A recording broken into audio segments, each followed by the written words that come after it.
Salam sejahtera murid-murid. Hari ini kita akan mempelajari tentang ketelarutan jirim. Kamu tahu tak apa itu ketelarutan? Ketelarutan ialah kebolehan sesuatu bahan untuk larut di dalam pelarut dan membentuk larutan. Dalam kehidupan seharian, kita selalu jumpa contoh mudah seperti gula dan garam yang boleh larut di dalam air, manakala minyak pula tidak larut dan tidak bercampur dengan air.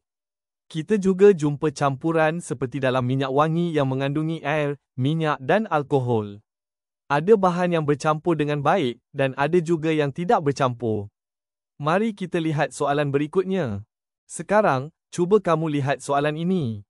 Rajah berikut menunjukkan sebotol minyak wangi yang mengandungi campuran air, minyak dan alkohol. Pada pendapat anda, bolehkah campuran di atas diasingkan dengan menggunakan corong pemisah? Terangkan jawapan anda. Kamu nampakkan minyak wangi ini. Campuran di dalamnya terdiri daripada air, minyak dan alkohol. Bolehkah campuran itu diasingkan dengan menggunakan corong pemisah? Lihat pula gambar corong pemisah ini. Corong pemisah hanya boleh digunakan untuk mengasingkan minyak daripada air kerana kedua-duanya tidak bercampur dan membentuk lapisan yang berbeza. Tetapi, air dan alkohol pula tidak boleh diasingkan menggunakan corong pemisah ini kerana alkohol bercampur dengan air, jadi untuk campuran seperti ini, kita perlu gunakan kaedah lain, contohnya penyulingan. Jadi, jawapan untuk soalan ini ialah campuran di atas tidak boleh diasingkan dengan menggunakan corong pemisah.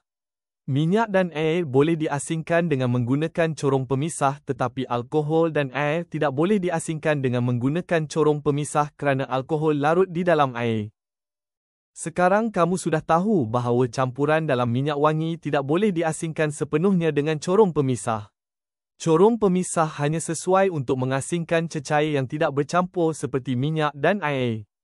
Untuk campuran yang bercampur contohnya air dan alkohol, kita perlukan kaedah lain.